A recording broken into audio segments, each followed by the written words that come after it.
अत्याचारी चिड़िया चाची की कहानी। ये कहानी भोलू नाम के चिड़े की है, जो जंगल में अपने दो जुड़वा पुत्र चुन्नू और मुन्नू के साथ रहता था। भोलू चिड़े की पत्नी का हाल ही में निधन हो गया था। तब से भोलू चिड़ा अपने पुत्र चुन्नू और मुन्नू का अकेले ही परवरिश कर रहा था। भोलू चिड़ा अपनी आशियाने से थोड़ी ही दूर जंगल से लकड़ी काट कर लाता और उससे ऊंचे दाम में बेचकर अपने बच्चों की परवरिश करता।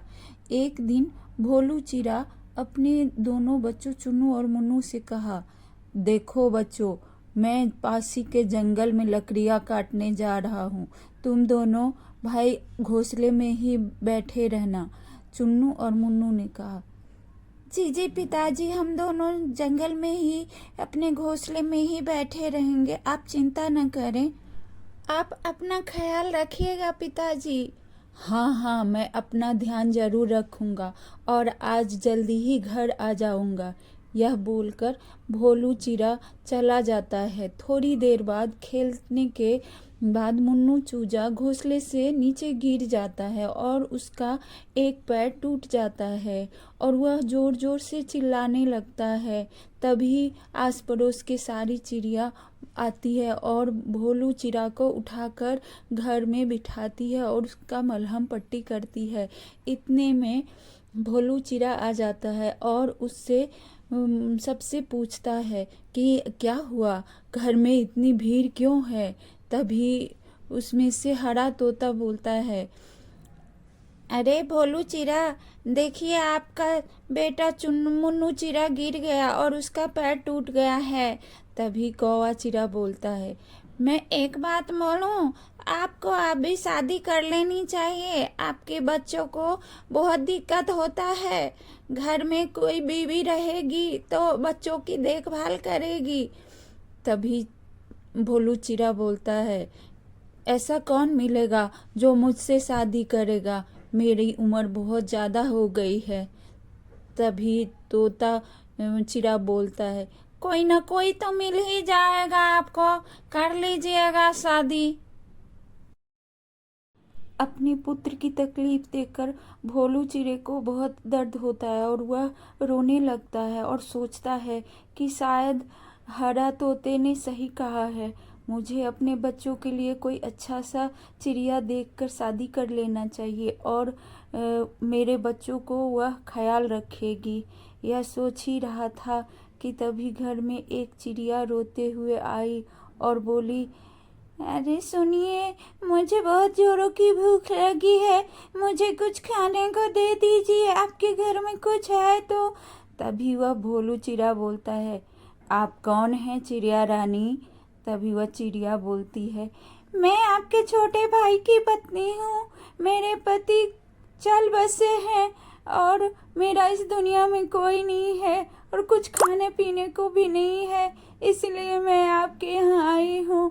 तभी वह चिड़ा बोलता है कि देखिए चिड़िया रानी, आप मेरे घर में रह जाइए मेरे बच्चों के साथ और उनका देखभाल कीजिए और यहाँ पर खाना खाइए, आराम से रहिए, आपको कोई दिक्कत नहीं होगा। तब वह चिड़िया सोचती है, अरे यह तो बैठे बिठाए ही मुफ्त का खाना मिल गया, मैं यहीं रह जाती हूँ और इससे शादी भी कर लूँगी तो मुझे रहने का ठिकाना मिल जाएगा। वह बोलती है, हम दोनों को शादी कर लेना चाहिए। थोड़े दिन बाद वह चिड़ा घर से निकलकर काम करने जाता है।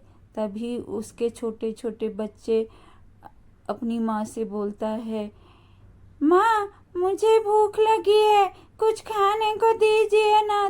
तभी वह चिड़िया बोलती है, अरे चल हट, मैं तेरे लिए खाना बनाऊंगी क्या, मुझे कुछ नहीं आता है खाना बनाना।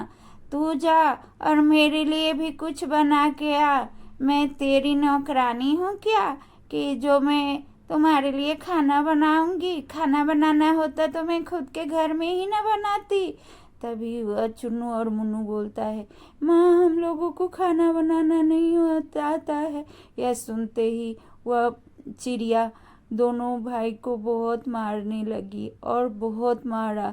दर्द से मुन्नू चिड़ा करा रहा था और रो रहा था। उसकी रोना सुनते ही बाहर से 2-3 चिड़िया उड़ के आई और बोली, अरे चिड़िया रानी, ये क्या कर रही हो तुम?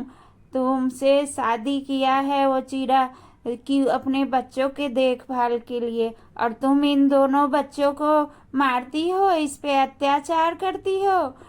तभी वह चिड़ा बोलती है, यह मेरा घर है, मेरा बच्चा है, मैं अपने घर में कुछ भी करूं, आप कौन होते हो बोलने वाले, निकलो मेरे घर से। यह बोलते ही वह तोता घर से चली जाती है और चिड़िया बोलती है, जा तुम दोनों मेरे लिए भी खाना बना के ला। चुन्नू और मुन्नू दोनों जाता है और अपनी मम्मी के लिए खाना बनाता है, पर अच्छा खाना न बनने के कारण चिड़िया खाती है खाना और उसे स्वाद अच्छा नहीं लगता है। तभी वह बोलती है, अरे तुम दोनों ऐसा गंदा खाना बना के मुझे मारना चाहते हो क्या? आज रुको, मैं तुम दोनों को मजा चखाती हूँ। यह बोलकर वह चिड़िया चुन्नू और मुन्नू को बहुत मारने लगती है, बहुत मारती है। इतना मारती है कि चुन्नू और मुन्नू उसके मार से दम तोड़ देता है और मर जाता है। इतने में वह चिड़िया सोचने लगती है, अरे ये दोनों तो मर गया, अब क्या होगा? मैं इसके पिता को क्या जवाब दूंगी? उसको तो लगेगा कि मैंने इन दोनों को मार दिया है। हे भगवान, ये मैंने क्या कर दिया? यह बोलकर वह चिड़िया सोचने लगी, अब हम कुछ सोचते हैं, इन दोनों को बहाना बना के कुछ न कुछ बोल दूंगी चिड़िया से और बोलूंगी कि कोई राक्षस आके मार दिया है इसको। इतने में चिड़ा घर आ जाता है और अपने बच्चे को देखकर बोलता है, ये क्या हो गया मेरे बच्चों को? तभी वह चिड़िया बोलती, देखिए जी, एक बड़ा अच्छा राक्षस आया था, हमारे बच्चों को मार दिया। मैंने बहुत कोशिश की इन दोनों को बचाने को, पर मैं बचा न सकी। यह सुनकर वह भोलू चिड़िया भी बहुत रोने लगा और विलाप करने लगा। तभी इतने में बाहर से 2-3 चिड़िया आई और चिड़े से बोली, अरे चिड़िया भाई, ये झूठ बोल रही है, ये बहुत ही जल्लादिन है, ये चुड़ैल है, इसने तुम्हारे दोनों बच्चों को मार मार के मार दिया। ये उस पे बहुत अत्याचार करती थी, ये तुमने तो इसको माँ बना के लाया, पर यह तुम्हारे दोनों बच्चों को मार दिया। यह सुनते ही चिड़िया भोलू का गुस्सा से बुरा हाल हो गया और उसने उस चिड़िया को मारते मारते घर से निकाल दिया और वह अकेले रहने लगा, अपने बच्चों को याद करता और रोता।